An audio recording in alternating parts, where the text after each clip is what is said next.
Video को like कीजिए, channel को सब्सक्राइब कीजिए और बेल आइकन को प्रेस कर दीजिए ताकि आपको लेटेस्ट वीडियो की जानकारी अच्छे से मिल सके। जय गुरु जी संगत जी। गुरु जी का अनंतम अनंतम शुक्राना। गुरु जी के श्री चरणों में कोटि कोटि प्रणाम और गुरु जी की प्यारी प्यारी सभी संगत को जय गुरु जी। संगत जी, आज का सत्संग बहुत सुंदर है, बहुत खास है। गुरु जी की प्यारी और प्यारी संगत का सत्संग है और संगत जी सत्संग बहुत सुंदर है, आप बिल्कुल भी मिस मत करिएगा। संगत की जर्नी आपको बहुत बहुत प्रभावित करेगी, इसलिए संगत जी आप सभी से रिक्वेस्ट है सत्संग अंत तक सुने, पूरा सुने, पूरे भक्ति भाव के साथ सुने। संगत जी, अगर आप भी अपना सत्संग शेयर करना चाहते हैं तो सुंदर लिखावट में हिंदी में ईमेल आईडी और व्हाट्सएप पर शेयर कर सकते हैं, और अगर आप चाहें तो ईमेल आईडी और व्हाट्सएप पे टाइप भी कर सकते हैं। तो चलिए संगत जी सत्संग शुरू करते हैं। संगत जी, आज हम जिनका सत्संग सुनने जा रहे हैं वो गुरु जी की प्यारी और पुरानी संगत जी मकर अंकल का सत्संग है। जय गुरु जी, शुक्राना गुरु जी, सारी संगत को जय गुरु जी। सबसे पहले सभी संगत को मेरा नमस्कार और गुरु जी का बहुत बहुत शुक्राना कि उन्होंने मुझे मौका दिया कि मैं अपने दिल की बात सभी संगत के साथ कर सकूं, अपनी जर्नी संगत को बता सकूं। संगत जी, हमारा सफर गुरु जी महाराज के साथ 2014 मई में स्टार्ट हुआ। गुरु जी महाराज ने हमें अपने से जोड़ लिया। संगत जी, मैं और मेरी आंटी काम के सिलसिले में लुधियाना रहते थे, बल्कि हमारी पूरी फैमिली दिल्ली में ही रहती थी। और संगत जी, हमारी आदत थी कि हम हर रविवार को किसी न किसी गुरुद्वारे, किसी धार्मिक स्थान पर चले जाया करते थे। एक बार संगत जी मेरी आंटी ने मुझसे कहा कि गुरु जी के बारे में बहुत सुना है, दिल्ली के भाटी माइंस वाले, और उनका जन्म स्थान डुगरी भी है, तो क्यों ना इस बार हम डुगरी होकर आ जाते हैं। और संगत जी, हम दोनों डुगरी के लिए निकल पड़े, जबकि हमें वहाँ का एड्रेस कुछ भी पता नहीं था, और हम लोगों से पूछते हुए डुगरी पहुँच गए। और संगत जी, वहाँ जाके हमें पता चला कि डुगरी का मंदिर रोज नहीं खुलता था। डुगरी का मंदिर फर्स्ट वीक के फर्स्ट संडे को ही खुलता था, और हम बहुत किस्मत वाले थे संगत जी कि जब हम डुगरी पहुँचे तो वो फर्स्ट वीक का फर्स्ट संडे ही था। और संगत जी, हमने सत्संग में सुना कि गुरु जी अपने आप सभी संगत को अपने पास बुलाया करते थे, और हमें भी विश्वास हो गया कि ये गुरु जी ने ही हमें बुलाया है, क्योंकि हम फर्स्ट वीक और first Sunday off the month पहुंचे थे। और संगत जी, डुगरी में हमें बहुत अच्छा लगा, गुरु जी के मंदिर में बहुत आनंद आया, बहुत सुकून और शांति मिली। और संगत जी, जब हम वापसी के लिए निकले तो हमारे साथ दो संगत और कार में चले थे, और उनसे बात करते करते पता चला कि हम लुधियाना में जहाँ रह रहे थे वही उसी कॉलोनी में एक गली छोड़कर ही हर रविवार को वहाँ पर सत्संग होता है। तो संगत जी, हमने भी हर रविवार शाम को 6 से 7 सत्संग अटेंड करना शुरू कर दिया। और संगत जी, रोज जाने के कारण हमारी भी इंटीमेसी हो गई और हमें बहुत अच्छा लगने लगा। और जिस संगत के घर पे सत्संग होता था, ये उनकी ड्यूटी थी कि वो अपने घर पे चाय प्रसाद, कड़ा प्रसाद बनाते थे और पकोड़ा प्रसाद बनाया करते थे, और सभी संगत को वो बांटते थे। अब संगत जी, हमारे बच्चे जो दिल्ली में रह रहे थे, उनका एक दिन फोन आया और कहते हैं कि मम्मी पापा, बहुत हुआ, आप लोग लुधियाना में बहुत रह लिए, अब आप दोनों दिल्ली आ जाओ, अब हम लोग सब साथ में ही रहेंगे। संगत जी, मैं नवंबर 2014 की बात कर रहा हूँ। जब परिवार वालों ने कहा कि आप लोग लुधियाना छोड़कर दिल्ली आ जाओ, तब एक बार लुधियाना में सत्संग अटेंड करते समय मेरे और मेरी आंटी के मन में बात आई कि क्यों ना एक बार हम भी सत्संग के दौरान कड़ा प्रसाद बंटवा दें, ये सेवा हम भी ले लें, फिर पता नहीं लुधियाना आना हो या ना हो। और संगत जी, ये बात जब हम दोनों के मन में आई तो हम दोनों ने एक दूसरे से बात शेयर नहीं की, क्योंकि सत्संग के दौरान हम दोनों के मन में आई थी और बीच में हम बात कर नहीं सकते थे। अब सत्संग जैसे ही खत्म हुआ, हम लोग गुरु जी महाराज से आज्ञा लेने के लिए आगे गए और मत्था टेका। तभी सेवादार अंकल ने मेरी वाइफ को कहा कि मक्कर आंटी, अगले वीरवार की सेवा कड़ा प्रसाद बनाने की आपकी रहेगी।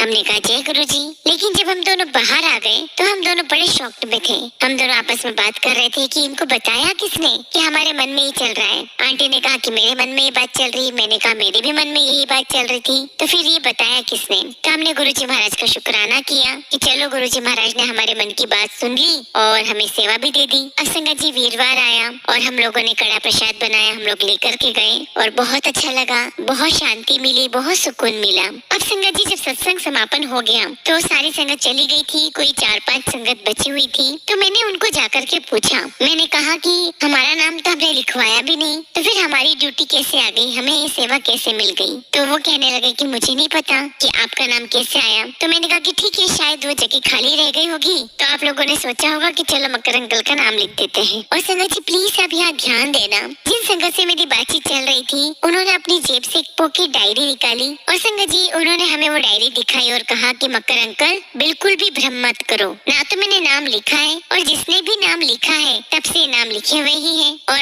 आज नवंबर 2014 है और मेरी डायरी दिसंबर 2015 तक पहले से फील है और तब तक हर एक थर्सडे बुक है, सबका नाम लिखा हुआ है।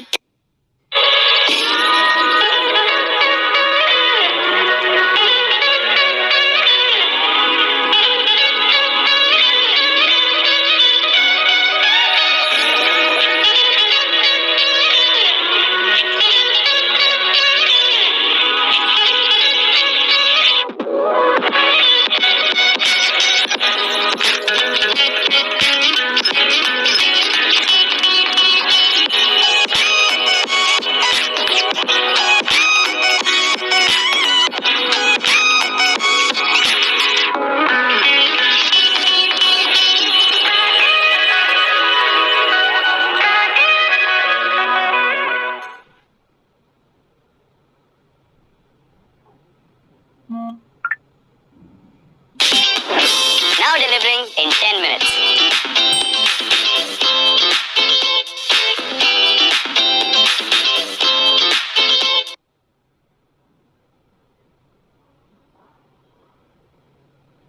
तो मैंने कहा कि फिर हमारा नाम कैसे आ गया, हम पिछले हफ्ते ही तो डुगरी आए थे और अब नाम भी आ गया। तो वो कहने लगे कि ये तो आप जाने और वो जाने, मैंने तो आपका नाम नहीं लिखा है, क्योंकि अगर आज नाम लिखवाने की फ्रीडम होती खुद का तो मैं अपना ही नाम लिखवाता, क्योंकि आज तो बहुत बड़ी पूर्णमासी है। आज तो गुरु नानक देव जी का जन्म दिवस है और बहुत बड़ा दिन है, इसलिए किसी भी प्रकार का भ्रम मत करो। तो संगत जी हमारे मन में बात आ गई कि इस प्रकार गुरुजी महाराज ने हमारी बात सुनी, इस प्रकार गुरुजी महाराज ने हमारी मुराद पूरी कर दी। हमें बहुत आश्चर्य हुआ कि जो सेवादार है जिनके पास डायरी थी और उसमें 1 साल तक की बुकिंग थी कि कब किसको सत्संग करना है, कड़ा प्रसाद बनाकर लेकर आना है। और संगत जी सोचिए कि हम बस जुड़े ही थे और उसमें हमारा भी नाम शामिल था। तो सोचिए संगत जी कि उनके पास तो ये डायरी बहुत पुरानी थी, बहुत पहले से थी, यानी ये सब कुछ प्री डिसाइडेड था। गुरुजी महाराज ने पहले ही तय कर रखा था कि कौन कब आएगा और सत्संग करेगा। इस प्रकार संगत जी हमारा पहला एक्सपीरियंस गुरुजी महाराज के साथ रहा। ये गुरुजी की महिमा है संगत जी।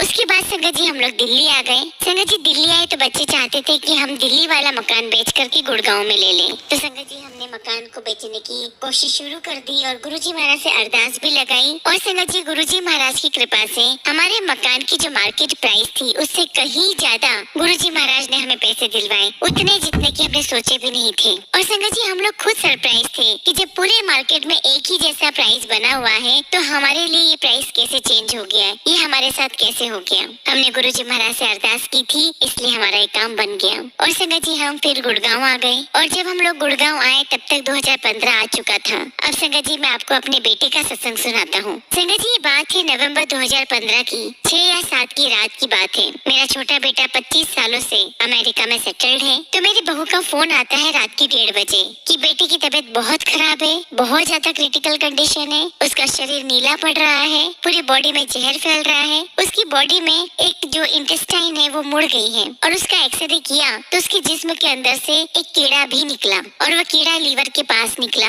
और डॉक्टर ने जवाब दे दिया है कि कुछ भी नहीं हो सकता, हम नहीं बचा सकते, क्योंकि ये कीड़ा ऑस्ट्रेलिया में पाया जाता है और ये बहुत डेंजरस और बहुत पॉइजनस कीड़ा होता है। और उस कीड़े की वजह से इंटेस्टाइन जो है वो मुड़ गई है, ऑक्सीजन बॉडी में बन नहीं रहा है, अगर ऑपरेशन करे भी तो कैसे करे। और हॉस्पिटल में डॉक्टर्स की मीटिंग हो रही है कि क्या किया जाए। और उसको दर्द इतना कि बर्दाश्त के बाहर है और उसके उस दर्द को कम करने के लिए डॉक्टर एक इंजेक्शन लगाते हैं जो 2-2.5 घंटे तक चलता है, जिसकी वजह से वो आराम से सो पाता है। और 2-2.5 घंटे के बाद उसे फिर से दर्द स्टार्ट होता है और फिर से डॉक्टर लोग उसे इंजेक्शन दे देते हैं। और संगत जी अगले दिन यानी कि 7 नवंबर 2015 के दिन भाटी आंटी के घर सत्संग होता है। भाटी आंटी के यहाँ पर हर महीने की 7 तारीख को सत्संग होता है। और संगत जी यहाँ बेटे की खबर सुनकर मैं बहुत बेचैन हो गया और मुझे लगा कि बस मुझे अभी के अभी अमेरिका भेज दिया जाए। तो सबने मुझे समझाया कि वहाँ जाकर आप उनका बोझ ही बनोगे, आप हेल्प नहीं कर पाओगे। अब तो जो कुछ भी करना है गुरुजी महाराज को ही करना है। और संगत जी जनरली हम लोग हमेशा सत्संग में 5-10 मिनट पहले पहुंच जाया करते हैं। सत्संग 5 बजे था तो हम लोग 4:30 बजे पहुंच गए और मेरी आंटी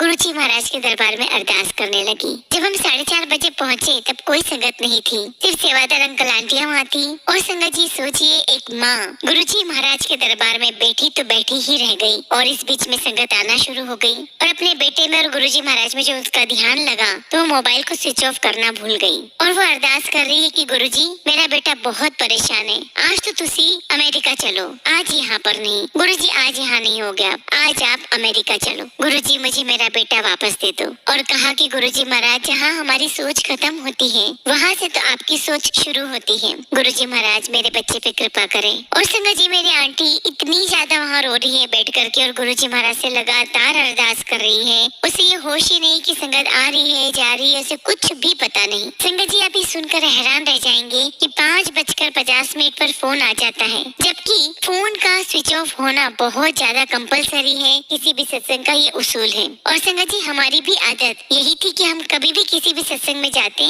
तो अपना मोबाइल बंद ही रखते, लेकिन उस दिन वो मोबाइल क्यों चालू रह गया ये तो गुरुजी महाराज ही जानते हैं। अब 5:50 पर टेलीफोन की घंटी बजती है और मेरी आंटी मोबाइल फोन लेकर के बाहर चली जाती है दरबार से। उसके मन में तो यही आया कि मेरी बहू बात करेगी, लेकिन संगत जी मेरी वाइफ आवाज सुनकर हैरान रह गई। वो आवाज मेरे बेटे की थी और बेटा कहता है कि माँ मेरी बिल्कुल चिंता मत करना, मैं बिल्कुल ठीक हूँ। और संगत जी बेटे की आवाज सुनकर एक माँ का दिल रो उठा, वो बहुत रोई और कहने लगी कि बेटा अभी तो मैं तुझसे बात नहीं कर रही हूँ, अभी तो मुझे गुरुजी से बात करनी है, मैं अभी गुरुजी के पास जा रही हूँ, मैं तुझसे बाद में बात करती हूँ। उसके बाद संगत जी हम लोग घर आ गए और घर आने के 2 घंटे बाद हमने उसे फोन किया तो बेटा कहता है कि मम्मी मुझे लगभग 5:30 बजे होश आया है और नर्स ने मुझे इंजेक्शन लगाया और वो हैरान थी कि चिल्ला क्यों नहीं रहा है, इसको दर्द क्यों महसूस नहीं हो रहा, इसको हुआ क्या है। और संगत जी इस बीच में जब वो नर्स ने इंजेक्शन लगाया तो उसके बाद वो उठ के बैठ गया, तो उसे बड़ा आश्चर्य हो रहा था कि उठ के बैठ क्यों गया।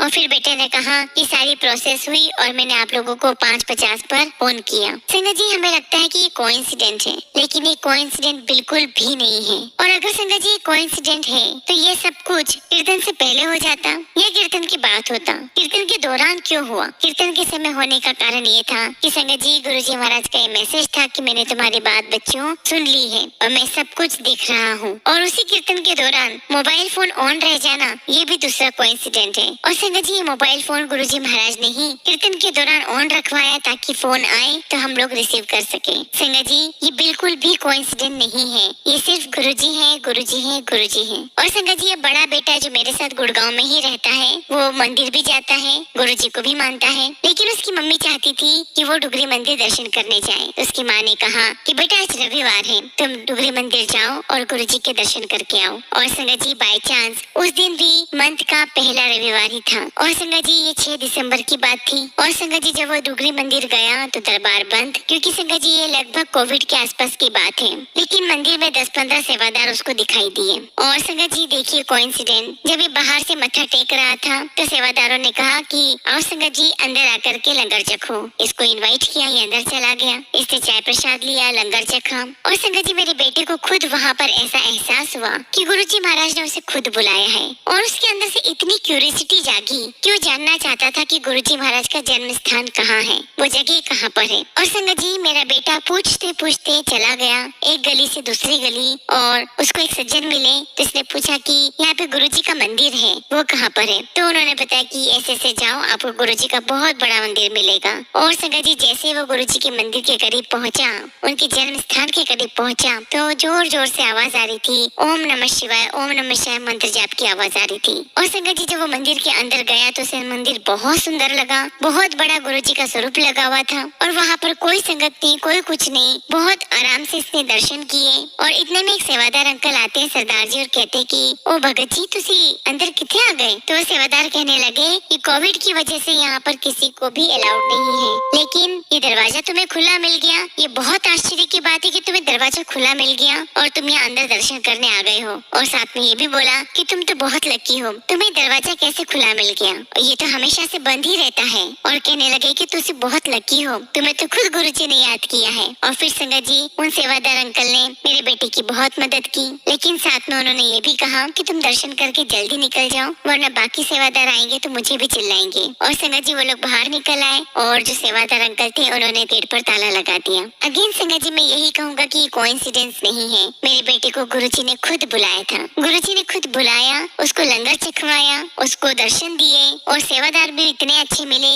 उसको मत्था टेकने की इजाजत दी। और जब वो बाहर आए तो सेवादार ने उनको गुरुजी पर चढ़े हुए सारे फूल दिए और वहाँ के गमले की मिट्टी भी थोड़ी सी ला करके दी। और संगत जी जैसे उन सेवादार अंकल ने गेट पे ताला लगाया, सामने से देखते हैं तो वही 10-15 संगत आ रही थी। और तभी वो सेवादार अंकल मेरे बेटे से कहते हैं कि देख लो सभी लोग आ रहे हैं और हमेशा यहाँ पर हम ताला लगा करके रखते हैं, तुम बहुत लकी हो क्योंकि तुम्हें गेट खुला मिल गया और तुम्हें गुरुजी महाराज के दर्शन हो गए। तुम्हें तो खुद गुरुजी महाराज ने ही बुलाया था। लख लख शुक्राना गुरुजी, कोटि कोटि शुक्राना, अनंतम अनंतम शुक्राना। संगत जी गुरुजी महाराज की बहुत बहुत ब्लेसिंग्स मेरे पूरे परिवार के ऊपर है। जय गुरुजी, शुक्राना गुरुजी। संगत जी अगला सत्संग हम गुरुजी की ही प्यारी और पुरानी संगत पुष्पेंद्र अंकल का सत्संग सुनेंगे। जय गुरुजी, शुक्राना गुरुजी, सारी संगत को जय गुरुजी और गुरुजी का कोटि कोटि प्रणाम, लख लख शुक्राना कि उन्होंने मुझे मौका दिया कि मैं आप सबके साथ अपनी जर्नी शेयर करूं। संगत जी बात 1995 की होगी और संगत जी मैं नॉर्मली मंदिर गुरुद्वारे नहीं जाता हूँ। पहले मेरे फादर गुजर गए और उसके कुछ समय के बाद मेरी मदर भी गुजर गई। उस टाइम पे संगत जी मुझे बहुत लोनली सा फील हो रहा था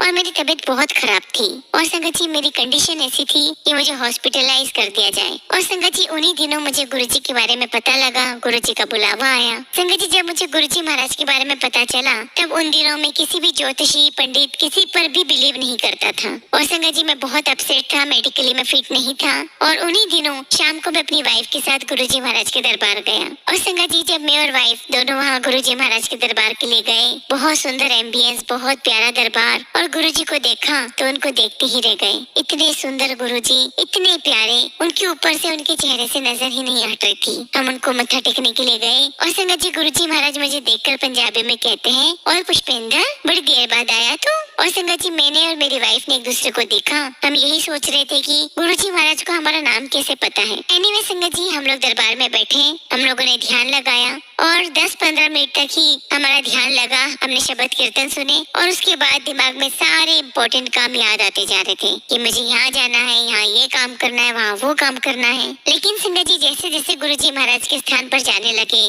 धीरे धीरे हमारा फोकस बनता चला गया और हम घंटों घंटों गुरुजी महाराज के पास ध्यान में बैठते थे। और संगत जी आप सरप्राइज करेंगे कि गुरुजी महाराज का इतना करिश्मा था कि कहाँ मैं 10 बजे सो जाया करता था, आंखें अपने आप ही नींद की वजह से लाल हो जाया करती थी। और संगत जी मैं 10 बजे तक सो जाया करता था। लेकिन संगत जी गुरुजी का करिश्मा ऐसा देखिए कि जब हम एम्पायर स्टेट जाते थे तो गुरुजी महाराज की महिमा सुनने के लिए संगत वहाँ पर बहुत बहुत देर तक बैठी रहा करती थी। और संगत जी मैं और मेरी वाइफ का गुरुजी महाराज के मंदिर में जाना होता था और हम वहाँ पर रात की 2-2, 3-3, 4-4 बजे तक रुका करते थे। और संगत जी जब हम गुरुजी महाराज के सामने इस प्रकार से बैठते थे तो ना तो उबासी आती थी ना नींद आती थी। और संगत जी हम लोग वहाँ पर बैठते थे, भजन कीर्तन चलते थे, हमने वहाँ का हर एक मोमेंट एंजॉय किया। गुरुजी महाराज हमारे साथ बहुत हंसी मजाक भी किया करते थे और लिटरली संगत जी हमने अपनी लाइफ का बेस्ट पार्ट जिया है वहाँ पर और वो मोमेंट आज भी मुझे याद आते हैं। और संगत जी मुझे बहुत आश्चर्य होता था खुद के ऊपर कि कहाँ मेरे जैसा इंसान मंदिर गुरुद्वारे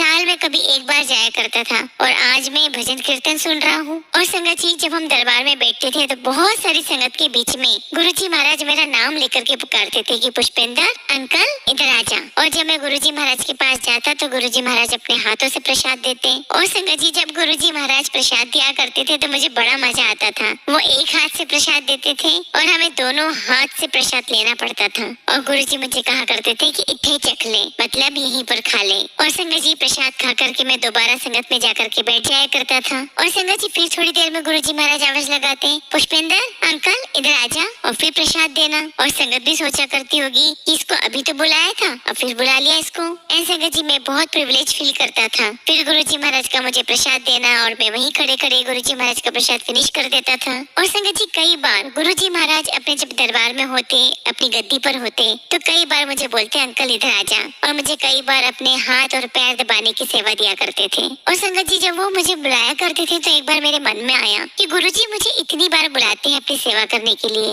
मेरी वाइफ अन्नू को क्यों नहीं बुलाते। और संगत जी मैं नीचे बैठा हूँ, गुरुजी की सेवा कर रहा हूँ, गुरुजी गद्दी पर बैठे हुए हैं और मैं उनके पैर दबा रहा हूँ। तभी संगत जी गुरुजी मुझे कहते कि रुक जा, बुला अपनी आंटी नू। तो संगत जी मैं अपनी वाइफ को बुलाता हूँ अन्नू को, अन्नू आगे आती है तो गुरुजी उसे कहते हैं कि बैठ जा और बोलते हैं ये मन में सोच रहा था तेरे बारे में कि तुझे सेवा नहीं मिलती, बैठ जा तुझे सेवा मैंने दे दी। और संगत जी मैं इतना हैरान परेशान की बात मेरे मन में थी, गुरुजी महाराज को कैसे पता। अब संगत जी मेरे साथ साथ अन्नू को भी सेवा मिल गई। अब संगत जी मैं आपको बताना चाहता हूँ कि मेरा दिल्ली में जुपिटर कारपेट के नाम से बिजनेस है। अब हुआ ये संगत जी कि एम्पायर स्टेट में कुछ कारपेट्स लगने थे, तो मैंने गुरुजी से पूछा कि गुरुजी कौन से रंग का कारपेट लाना है, और गुरुजी हंस के कहते लाल रंग दा ला दे, लाल रंग दा। मैंने कहा ठीक है गुरुजी। तो संगत जी कारपेट लग गया, कारपेट इंस्टॉल हो गया and I was sitting in the office. तो मुझे लगा कि मुझे एम्पायर स्टेट में कॉल करके पूछना चाहिए। और संगत जी मैंने लैंडलाइन पे फोन किया और मैंने कहा कि जी मैं पुष्पेंद्र बोल रही हूँ जुपिटर कारपेट। तो वहाँ से आवाज आई हाँ हाँ बोल। मैंने फिर कहा कि मैं पुष्पेंद्र बोल रहा हूँ जुपिटर कारपेट। तो कारपेट ठीक लग गया गुरुजी, ये कोई है जिससे मैं बात कर सकता हूँ। और वहाँ से आवाज आई बेटे गुरुजी बोल रही हूँ मैं। और संगत जी मैं बड़ा हैरान कि गुरुजी वो भी फोन पर। तो मैंने कहा गुरुजी कारपेट ठीक लग गया, मैंने ये पूछना सीखा। तो गुरुजी ने कहा ले तू आना ना शाम में, देख ली बड़ा चंगा लग गया, बड़ा सोना लग गया तेरा जुपिटर कारपेट थे। और फिर मैंने गुरुजी महाराज को थैंक्स कहा। अब संगत जी मैं आपको एक और इंस्टेंस बताता हूँ। होता ही था संगत जी कि मैं और मेरी वाइफ हम दोनों गुरुजी महाराज के पास जाया करते थे। और संगत जी गुरुजी हंसी मजाक बहुत किया करते थे। और संगत जी गुरुजी के मजाक बड़े डिफरेंट हुआ करते थे, थोड़े इंटेलिजेंट मजाक हुआ करते थे। तो गुरुजी ने मुझे खड़ा किया, हाँ जी अंकल आजा। और जब मैं खड़ा हुआ तो गुरुजी मुझे बोलते हैं कि अंकल तेरी बोरियां कितने ने। अब सारी संगत हंसने लग गई। तो मैंने कहा कि गुरुजी आपके मुंह से ये शब्द निकले हैं तो नोटों की बोरी क्या, अब तो गोदाम भर जाएंगे। तो सारी संगत हंस पड़ी। तो गुरुजी कहते हैं बड़ी मिठी गल करता है, चला जा। और मैं गुरुजी के पास गया, उनको मत्था टेका तो गुरुजी ने मुझे प्रसाद दिया। संगत जी आपको एक बात बताता हूँ, बचपन में मेरी मम्मी मुझसे दूध छुपा कर रखा करती थी।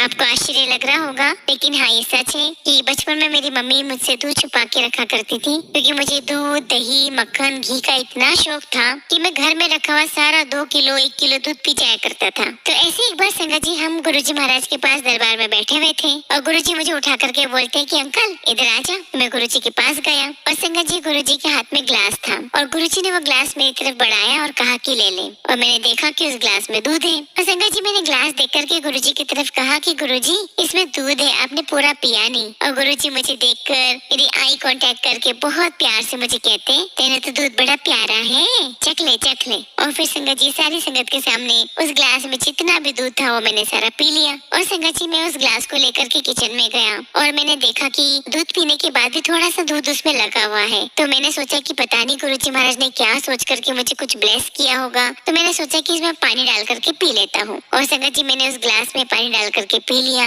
अब आप सोचो कि मेरे जैसा बंदा जो कभी गुरुद्वारे मंदिर नहीं जाया करता था, गुरुजी महाराज की ओरा से इतना प्रभावित हुआ, मैं इतना अट्रैक्ट हुआ, वहाँ जाने के बाद कहीं और जाने का कभी मन ही नहीं हुआ। और संगत जी मुझे मेरा काम करना बहुत पसंद है, I am very passionate about my work. और मैं पार्टीज वगैरह कम करता हूँ और कोशिश करता हूँ कि मैं कहीं गया भी हूँ तो रात में 10 बजे तक घर आ जाऊँ, ताकि मैं सुबह बिना किसी परेशानी के अपने ऑफिस जा सकूँ, अपना काम कर सकूँ। लेकिन संगत जी जब हम गुरुजी महाराज के दरबार में बैठते थे रात के 2-2 3-3 4-4 बजे तक, आप बिलीव नहीं करोगे संगत जी, अगले दिन हम उतने ही एनर्जेटिक फील करते थे। हमें कभी थकान नहीं लगती थी, हमें कभी नहीं लगता था कि हमें नींद आ रही है। संगत जी दूरदर्शन में एक अंकल न्यूज रीड किया करते थे, वो भी गुरुजी महाराज के दरबार में आया करते थे। उनका नाम है शमी नारंग अंकल। तो एक बार गुरुजी ने उन्हें कहा कि संगत को सुना दे कुछ। और संगत जी उनके पास ब्रीफकेस होता था तो ब्रीफकेस रखते और उस पे ढपली बजाना शुरू करते और गाना गाते। बहुत प्यारे प्यारे गाना गाया करते थे। जैसे उन्होंने गाना गाया था उस दिन, प्यार किया दिल ने कहा हो तुम। और 2-4 गाना सुनाते और गुरुजी की तरफ देखते तो गुरुजी कहते सुना दे। और तो मेरा बताने का मतलब ये है संगत जी कि गुरुजी महाराज के दरबार में हम सिर्फ भजन कीर्तन ही नहीं करते थे, गुरुजी हमें हर प्रकार से एंजॉय करवाते थे। कभी भजन कीर्तन होते थे तो कभी मूवी के सॉन्ग्स प्ले करवाते थे और संगत जी हमारा बहुत एंटरटेनमेंट भी करते थे गुरुजी। और संगत जी जब मेरे बेटे कार्तिक के स्कूल एडमिशन की बात आई तो उसका एडमिशन दिल्ली के टॉप मोस्ट मॉडल स्कूल में एडमिशन कैसे हुई ये हमें समझ में ही नहीं आया। हमें तो ऐसा लगा कि जैसे उन्होंने हमें सामने से बुला करके एडमिशन दिया हो। और इसके साथ साथ संगत जी घर में और भी प्रॉब्लम्स होती है, कुछ बीमारियों के लिए भी परेशानी आ रही थी, हमें ऑपरेशन की डेट नहीं मिल रही थी। और संगत जी गुरुजी ने ऐसी कृपा की कि जो डेट नहीं मिल रही थी हमें, जो टॉप मोस्ट डॉक्टर थे जो इंडिया से बाहर जा रहे थे, जिनकी डेट्स इतनी आसानी से नहीं मिलती थी, उनकी डेट्स भी मिल गई, काम भी हो गया। और बहुत कुछ संगत जी गुरुजी महाराज ने हमारे जीवन में करिश्मा किए, बहुत चमत्कार किए। और संगत जी मैं यही कहूँगा कि गुरुजी ने हमारे जीवन में बहुत बहुत कृपा की है, बहुत ब्लेसिंग्स दी है, बहुत करिश्मे किए हैं। मैं सिर्फ एक ही वर्ड आप सबसे कहूँगा, never ever expect from Guruji, just depend on him. संगत जी गुरुजी से मांगना नहीं है, सिर्फ उनको मानते चले जाना है। संगत जी मेरे और मेरी वाइफ के लिए तो सब कुछ गुरुजी महाराज ने किया है। हम कुछ सोचते हैं और गुरुजी महाराज उसे पूरा कर देते हैं। मैं फिर से यही बोलूंगा संगत जी कि गुरुजी से मांगना नहीं है, मानना है। इस प्रकार से हमें अपने माँ बाप से, अपने पेरेंट्स से कुछ मांगने की आवश्यकता नहीं होती है। उन्हें हमारी जरूरतें सब कुछ पता है, उन्हें पता है कि हमें कब किस समय क्या चाहिएगा, वो हमें ला करके देते हैं। इसी प्रकार गुरुजी को सब कुछ पता है, गुरुजी जानी जान है। उन्हें पता है कि हमारे मन में क्या चल रहा है, हमारे दिमाग में क्या चल रहा है, हमारे जीवन में क्या चल रहा है, हम किस समय किस जगह पर हैं, किससे क्या बातें कर रहे हैं और हमें अपनी लाइफ में कब क्या क्या चाहिएगा, वो सब कुछ गुरुजी महाराज जानते हैं। गुरुजी कहा करते थे कि अपने नौकर चाकर, अपना पूरा स्टाफ, अपने घर परिवार सबसे बहुत बहुत प्यार करो, सबसे प्यार नाल रहो। संगत जी गुरुजी कहते थे कि कुछ और बनो या ना बनो, लेकिन एक अच्छा मनुष्य जरूर बनो, एक अच्छा ह्यूमन बीइंग जरूर बनो, अच्छे दिल वाला बनो, दूसरों की मदद करो और मदद भी ऐसी करो कि एक हाथ से कर रहे हो तो दूसरे हाथ को खबर ना हो, उसका दिखावा मत करो। संगत जी मैं अपने सत्संग को इन्हीं शब्दों के साथ विराम करना चाहूंगा कि गुरुजी महाराज की असीम कृपा मुझ पर, मेरे परिवार पर बनी हुई है। मैं यही अरदास करता हूँ कि गुरुजी आपकी ऐसी कृपा मुझ पर, मेरे परिवार पर बनी रहे, पूरे संगत परिवार पर बनी रहे। हम सबको अपने चरण शरण में रखना गुरुजी। जय गुरुजी, शुक्राना गुरुजी। संगत जी अगला सत्संग हम एक आंटी का सुनेंगे और आंटी ने अपना सत्संग हमें व्हाट्सएप के थ्रू सेंड किया है और आंटी अपना नाम गुप्त रखना चाहती है। संगत जी आंटी की जर्नी बहुत प्यारी है, आप अंत तक सुने। जय गुरुजी, शुक्राना गुरुजी। सारी संगत को जय गुरुजी। ओम नमः शिवाय, शिव जी सदा सहाय। ओम नमः शिवाय, गुरुजी सदा सहाय। संगत जी ये मेरा दूसरा सत्संग है और मैं नहीं जानती कि गुरुजी मुझसे क्या बुलवाना चाहते हैं, क्योंकि इतना तो मुझे ज्ञात हो ही चुका है कि गुरुजी की इच्छा के बिना इस सृष्टि का एक कण भी नहीं हिल सकता। जैसा कि देवी आभा में मैंने गुरु का सही अर्थ समझा और अभी समझने का प्रयास कर रही हूँ कि गु का अर्थ होता है अंधकार और रू का अर्थ प्रकाश, अर्थात गुरु हमें अंधकार से प्रकाश की ओर लेकर जाता है, हमारा मार्गदर्शन करता है। और ये केवल मैं ही नहीं, गुरुजी की प्रत्येक सच्ची संगत अनुभव करती है। मैंने यहाँ सच्ची संगत क्यों कहा ये मैं आपको सत्संग के अंत में बताऊंगी। संगत जी अंधकार केवल मन का नहीं होता, यह अंधकार है क्रोध, लोभ, ईर्ष्या, काम वासना, मोह, छल कपट, दुष्कर्मों का भी है। और इसी अंधकार से दूर हमारे परम पिता परमेश्वर गुरुजी हमें मोक्ष रूपी प्रकाश की ओर ले जाना चाहते हैं। सत्संग की शुरुआत कहाँ से करूँ समझ नहीं आता। उस परम पिता परमेश्वर का बखान करना इतना सरल नहीं है। ऐसा लगता है जैसे संसार भर के सारे हीरे मोती शब्दों में पिरोकर उनका गुणगान करूं, उनकी महिमा में लीन होकर सब कुछ भूल जाऊं। अपने पहले सत्संग में मैंने बताया था कि कैसे गुरुजी ने इस जन्म में मुझे अपनी संगत के रूप में चुना। संगत जी आप ये कह सकते हैं कि गुरुजी के सानिध्य में आने से पूर्व मैं एक अभिमानी, जिद्दी और क्रोध को सदैव मन में धारण करने के लिए दूषित आत्मा थी। संयम मुझ में दूर दूर तक नहीं था, परंतु अब जब मैं स्वयं को देखती हूँ या मेरे आसपास के लोग मुझे देखते हैं तो मैं पूर्ण रूप से एक परिवर्तित व्यक्तित्व हूँ। गुरुजी कहते थे कि अपने मन का भांडा साफ करो और विश्वास कीजिए संगत जी मैं बहुत प्रयास कर रही हूँ अपने मन का भांडा साफ करने का। क्रोध, अभिमान, ईर्ष्या, निंदा, लालच और किसी को दोष देने जैसी कुकर्मों से स्वयं को दूर रखने का बहुत प्रयास कर रही हूँ। मैं प्रयासरत हूँ कि गुरुजी के वचनों का पालन करूँ। जब पहली बार गुरुजी का स्वरूप मिला तो गुरुजी का संदेश आया कि तेरे घर आ रहा हूँ। कड़ा प्रसाद से भोग लगाई। मन बहुत प्रसन्न था कि वो घर आ रहे हैं। हमने कड़ा प्रसाद का भोग लगाया, बहुत सत्संग सुने, पूरा दिन सत्संग सुनती थी और गुरुजी के सत्संगों के द्वारा ही उनके बारे में बहुत कुछ जानने को मिला। मैं आज भी बहुत सत्संग सुनती हूँ,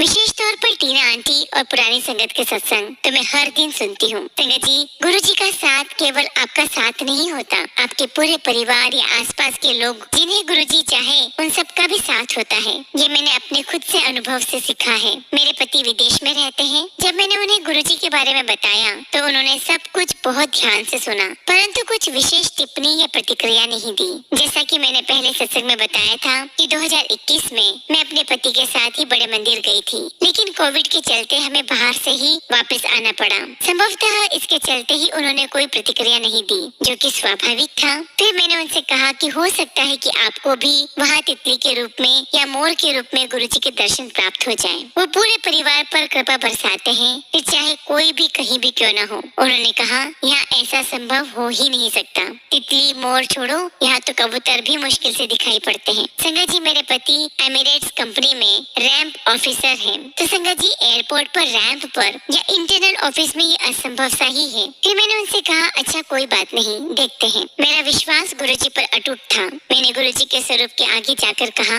हे मेरे गुरु पिता, आप सर्वज्ञ हो, अपनी भक्त के विश्वास की लाज रखना। ये परीक्षा मेरी नहीं आपकी है, एक भक्त की अपने ईश्वर पर विश्वास की है, आप सब जानते हो। इस तरह संगत जी बात आई गई हो गई। मैं भी इस बात को भूल गई। एक दिन मेरे पति ने मुझे व्हाट्सएप पर कुछ पिक्चर्स भेजी। मैंने देखा तो मेरे पति की हथेली पर तितली बैठी हुई थी, जो उनकी ऑफिस टेबल पर बैठी। उन्होंने उसे अपने हथेली पर बिठा लिया। आप समझ सकते हैं संगत जी कि मुझे अंदर से कितनी प्रसन्नता हुई होगी कि मेरा विश्वास जीत गया। मेरी आंखें भक्ति भाव के आंसुओं से भरी हुई थी। और फिर तो न जाने कितनी बार गुरुजी ने कभी सफेद, कभी पीली और कभी खाकी रंग की तितली के रूप में उन्हें दर्शन दिए। और इन रंगों का भी एक महत्व है कि जब मेरे पति छुट्टियों पर आए थे और वापस विदेश जा रहे थे तो मैंने उन्हें गुरुजी के पॉकेट स्वरूप दिए थे और उन स्वरूपों में गुरुजी ने इन्हीं 3 रंगों का चोला पहना हुआ था। और आज उन्होंने अपने कमरे में प्रेम किया हुआ गुरुजी का स्वरूप बहुत सुंदर शिवलिंग के साथ रखा हुआ है और रोज गुरुजी को भोग लगाते हैं। ये सब उन्होंने मेरे कहने पर नहीं, अपनी इच्छा से भक्ति भाव के साथ किया है। मेरे पास वो पिक्चर्स अभी भी है। संगत जी, एक बात यहाँ कहना चाहूंगी कि जब मैं गुरुजी के सानिध्य में आई या उन्होंने मुझ पर अपनी कृपा दृष्टि बरसाई, तब से ही मैंने सोच लिया था कि मैं उनसे कभी कुछ नहीं मांगूंगी। मैंने बकायदा उनके स्वरूप के आगे वचन दिया था कि आपसे कभी कुछ नहीं मांगूंगी। आप सब जानते हैं, जब तक मुझे उन पर विश्वास नहीं था तब तक नहीं था, लेकिन जब मेरी आंखों पर से मूर्खता और अज्ञानता की पट्टी उतरी तब से मेरा विश्वास अटूट है, अंधा विश्वास है, जो एक भक्त को अपने ईश्वर पर होना भी चाहिए। मेरा ये सत्संग लंबा अवश्य है, परंतु आपको संभवतः अपने बहुत से प्रश्नों के उत्तर मिल जाएंगे। इस 1 साल में मैंने न केवल स्वयं को संयमित, परिपक्व और परिवर्तित पाया, बल्कि मेरा संपूर्ण जीवन मानो उस अद्भुत प्रकाश की ओर एक-एक सीढ़ी अग्रसर हो रहा है, जिसका सार मेरे प्रिय गुरुजी हैं। गुरुजी के सानिध्य से पूर्व मैं बाबा नीम करोरी के सानिध्य में गई। इसके पीछे भी गुरुजी की असीम कृपा और लीला है। 2021 में ही बाबा नीम करोरी के यहाँ गई थी, जब मैं अपने जीवन से पूर्ण रूप से हताश हो चुकी थी। मैं आर्थिक रूप से टूट चुकी थी, ऋणग्रस्त थी। मेरे एक मित्र ने मुझे एक पंडित जी से मिलने के लिए कहा कि वो बहुत अच्छी पत्रिका देखते हैं, तुम वहाँ जाओ, क्या पता कोई हल निकल आए। उस समय गुरुजी से तो नहीं मिली थी, इसलिए इधर उधर बस भटक रही थी। तो मैं उन पंडित जी के पास गई, उन्होंने सब बताया। फिर उनसे बात करते करते मेरी दृष्टि उनकी गद्दी के पीछे लगे बहुत बड़े स्वरूप पर पड़ी, जो कि बाबा नीम करोरी का था। मैं उनके बारे में तब नहीं जानती थी। मैंने पंडित जी से उनके बारे में पूछा तो उन्होंने बताया कि ये हनुमान जी के अवतार थे और थोड़ा बहुत उनकी महिमा के बारे में भी बताया। मैंने सुना और घर आ गई। मैंने उसे गंभीरता से नहीं लिया, लेकिन उस रात बाबा नीम करोरी ने मुझे उनके केची धाम मंदिर में उनके दर्शन दिए। मैं सुबह उठी तो कुछ समझ नहीं आया। माँ को बताया और तय कर लिया कि मुझे कैची धाम जाना है। मैंने अपने पति से कहा कि आप ट्रेन की टिकट बुक करा दीजिए। उन्होंने कहा वो तो ठीक है, लेकिन जाना कैसे है? कहाँ की टिकट बुक कर रहा हूँ, पहले आप पता तो करो। मैंने तुरंत उन पंडित जी को फोन किया जिनसे मैं मिलकर आई थी। उन्होंने सब कुछ बताया, लेकिन लेकिन यहाँ एक समस्या हमारे सामने थी कि हमारे पास जाने की आर्थिक व्यवस्था नहीं थी। फिर जैसे तैसे कुल 4,000 रुपए की व्यवस्था हुई, जो वहाँ जाने रहने खाने के लिए बहुत कम थे। फिर भी मैंने कहा कोई बात नहीं, चलते हैं, देखा जाएगा। अभी भी तो सब कुछ सही रहे हैं। अब यहाँ एक चमत्कार हुआ हमारे साथ। ये सब कुछ होने से पहले मैंने और मेरे पति ने एक बहुत छोटा सा लोन सरकारी बैंक में अप्लाई किया हुआ था, केवल 20,000 रुपए का। 10,000 उन्होंने और 10,000 मैंने सरकारी योजना के अंतर्गत निचले वर्ग के लोगों के लिए था, लेकिन वो भी अस्वीकार हो गया था क्योंकि संगत जी हमारा सिबिल अच्छा नहीं था। खैर, हम सुबह 6:15 बजे वाली ट्रेन से जा रहे थे और प्लेटफॉर्म पर ट्रेन की प्रतीक्षा कर रहे थे। अचानक मेरे हस्बैंड का फोन पर एक मैसेज आया कि हमारा लोन स्वीकृत कर लिया गया है। उन्होंने मुझसे कहा, आप अपना फोन देखो, कोई मैसेज आया है क्या, क्योंकि हम दोनों ने साथ में अप्लाई किया था। मैंने फोन में देखा तो मुझे भी वही मैसेज आया था, लोन अप्रूवल का। हमने एक दूसरे की तरफ देखा और रोने लगे कि बाबा ने हमारी जाने की व्यवस्था कर दी। यहाँ एक बात गौर करने वाली थी कि मैसेज आने की टाइमिंग, क्योंकि 6:15 बजे सुबह सरकारी मैसेज आने का समय नहीं था। दूसरा ये कि पहले से ही रिजेक्टेड लोन अचानक अप्रूव्ड कैसे हो गया। हमने 10 या 11 बजे बैंक मैनेजर को फोन करके मैसेज की पुष्टि की तो उन्होंने कहा कि जी आपका लोन अप्रूव हो गया है और शाम तक पैसे भी अकाउंट में आ जाएंगे। उस यात्रा के बाद हम कई बार केची धाम गए। कई बार बाबा नीप करोरी ने मुझे स्वप्न में दर्शन दिए हैं। बाबा की बड़ी कृपा रही हम पर। हमारी परिस्थितियों में बहुत अंतर नहीं आया, परंतु संयम धैर्य आ गया था। एक सकारात्मक ऊर्जा का अनुभव अवश्य किया। मैंने आपको ये सब इसलिए बताया संगत जी, क्योंकि ये जो भी हो रहा था केवल गुरु जी की कृपा और इच्छा से हो रहा था, जिससे मैं भी अनभिज्ञ थी। बाबा नीप करोरी साक्षात हनुमान जी का अवतार थे और हनुमान जी किसके 12वें अवतार हैं? जी हाँ, वे शिव जी के 12वें अवतार थे, अर्थात हमारे प्रिय गुरु जी के अवतार। मेरा यह संदेह तब दूर हुआ जब मुझे गुरु जी से जुड़े कुछ दिन ही हुए थे और इंस्टाग्राम पर मुझे बाबा नीप करोरी का मैसेज आया कि हमने शिव जी से तेरी बात कह दी है, वह सब संभाल लेंगे। और दूसरा, जब स्वयं गुरु जी ने स्वप्न दर्शन में पुष्टि की कि वही बाबा नीप करोरी है, वही राम कृष्ण देवी सब कुछ उन्हीं में ही समाहित है। मैं आज भी कैची धाम जाती हूँ, क्योंकि अप्रत्यक्ष रूप में ही सही गुरु जी ने मुझे वहीं से अपनी राह दिखाई। निश्चित रूप से अभी भी बहुत कुछ ऐसा है जो समझना आवश्यक है। गुरु जी ने बिना कहे बिना मांगे हमारे लाखों के ऋणों को ऐसे खत्म किया जिसकी हमने आशा ही छोड़ दी थी, कल्पना भी नहीं की थी। संगत जी, मैं गुरु जी से शुरुआती दिनों से ही कभी कुछ नहीं मांगती, क्योंकि उस परम पिता से, उस परम शक्ति से मांगकर मैं उनकी समर्थता पर संदेह नहीं करना चाहती। वो सर्वज्ञ है, सब जानते हैं। हाँ, यदि कभी स्वयं को घोर संकट या परेशानी में पाती हूँ तो उनसे सहायता की अपेक्षा रखती हूँ, जो कि वो बिना कहे करते हैं। एक सत्संग दीपावली के समय का है। पता नहीं कितने वर्षों से अधिक तंगी के कारण दीपावली अच्छे से नहीं मना पा रहे थे,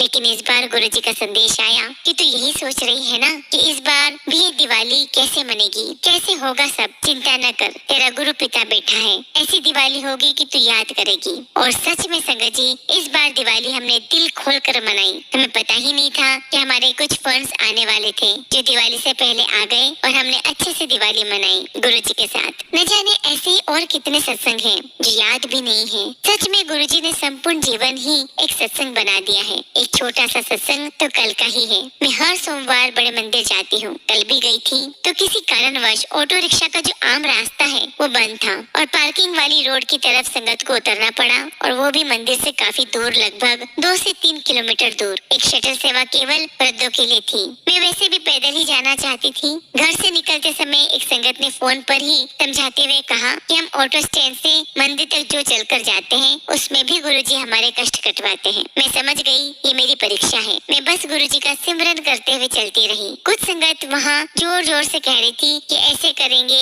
ये लोग तो फिर कौन आएगा मंदिर, ऐसे कैसे चलेगा। वो गुस्सा हो रहे थे। अचानक मैंने कहा पता नहीं क्यों मेरे मुँह से निकला कि मैं तो जरूर आऊंगी, चाहे मर ही क्यों ना जाऊं। और फिर कुछ दूर चलने से कोई मर थोड़े ना जाता है, और मर भी गई तो सौभाग्य से अपने ईश्वर के चरणों में जाऊंगी। अवश्य ही गुरुजी ने मेरी बात सुन ली थी। वापस आते समय मेरी जूती से मेरे पैर में छाला पड़ गया था और मुझसे चला नहीं जा रहा था। फिर भी मैं शटल सेवा की लाइन में नहीं लगी और सोचा पैदल ही चली जाऊंगी, सह लूंगी थोड़ा दर्द, जैसी मेरी प्रभु की इच्छा। मैं जा रही थी कि अचानक एक काले रंग की गाड़ी मेरे आगे आकर खड़ी हो गई। एक आंटी आए और बोले आप अकेले हो? मैंने कहा हाँ। मेरा मुंह नीचे था, मैंने उन्हें ठीक से देखा तक नहीं। उन्होंने आदेश सा दिया और मुझे आगे वाली सीट पर बैठने के लिए कहा। पता नहीं क्यों मैंने उनसे कुछ नहीं कहा, ना ही पूछा, और चुपचाप बैठ गई। मुझे लगा शटल सेवा होगी, लेकिन आगे चलकर पता चला कि वो उनकी निजी कार कार थी और पीछे वो और उनका बेटा बैठा हुआ था। उन्होंने मुझे 2 स्टेशन उतारा जो मेरे लिए बहुत सुविधाजनक था और ये मैंने उनसे नहीं कहा था। उन्होंने स्वयं मुझे वहाँ उतारा कि मुझे जाने में आसानी होगी। ये है मेरे गुरु पिता जिन्हें पता था कि मेरी भक्त चल नहीं पा रही होगी, कष्ट में है, फिर भी प्रयासरत है, तो उन्होंने इस प्रकार मेरी सहायता की। संगत जी, अपने अनुभवों से यही सीखा है मैंने कि ईश्वर का कोई और छोर नहीं है, उनका न प्रारंभ है न अंत। इसलिए उन्हें समझने का प्रयत्न मत कीजिए, केवल प्रेम कीजिए, समर्पण कीजिए। मैंने शुरुआत में कहा था गुरु जी की सच्ची संगत। जी हाँ संगत जी, अपने अनुभव के आधार पर 2-4 विचार रखना चाहूंगी। इस जन्म के मेरे गुरु जी के सानिध्य में आए इस 1 साल में मैंने उनकी कई संगत को देखा, उनसे मिली, निजी तौर पर उनसे अनुभव ग्रहण किए और इस 1 साल की अवधि में मैंने जाना कि गुरु जी की सभी संगत सच्ची संगत नहीं है। गुरु जी के अनुसार मुट्ठी भर संगत के अलावा बाकी सब भीड़ है। एक ऐसी भीड़ जो स्वार्थ के साथ गुरु जी के पास आती है, जैसे गुरु जी कोई जादूगर है कि छड़ी घुमाएंगे और सब ठीक हो जाएगा। एक ऐसा ही अनुभव मैंने डुगरी में देखा, जहाँ सेवादारों के भरपूर आग्रह करने पर भी संगत नजरअंदाज करती हुई लाइन तोड़कर एक दूसरे से पहले जाने की होड़ में लगी रहती है। मैंने ऐसी कई संगतों को देखा जो लाइन में खड़ी गुरु जी के सिमरन से अधिक आगे जल्दी कैसे पहुंचना है इसकी होड़ में लगी रहती है। यदि मैंने कुछ गलत कहा हो तो मुझे क्षमा कीजिएगा, लेकिन एक बार तो सेवादार अंकल ही बोल पड़े, ये संगत नहीं भीड़ है। संगत वो होती है जिसमें संयम, समर्पण, सबके प्रति प्रेम एवं सम्मान के भाव का समावेश हो। सच्ची संगत वही है जो किसी की निंदा करने से ही नहीं अपितु तुलने से भी बचे, जो निस्वार्थ भावना से अपने ईश्वर को अथाह प्रेम करे, गुरु जी के कहे वचनों को अपने जीवन में समाहित करने का प्रयास करें। संगत जी, मैं ज्यादा तो और कुछ नहीं कहूँगी, बस यही प्रार्थना करूँगी कि ईश्वर सबको सद्बुद्धि दे, ध्यान से पूर्व ज्ञान दे, ताकि हमें उसका सही उपयोग करना आए। शरीर के साथ साथ ये समझ दे कि इसे आडंबरों से बचाकर सात्विक भोजन करके अपने दूषित विचारों को शुद्ध करें। विश्वास करिए, हम सभी बहुत सौभाग्यशाली हैं कि हमें गुरु जी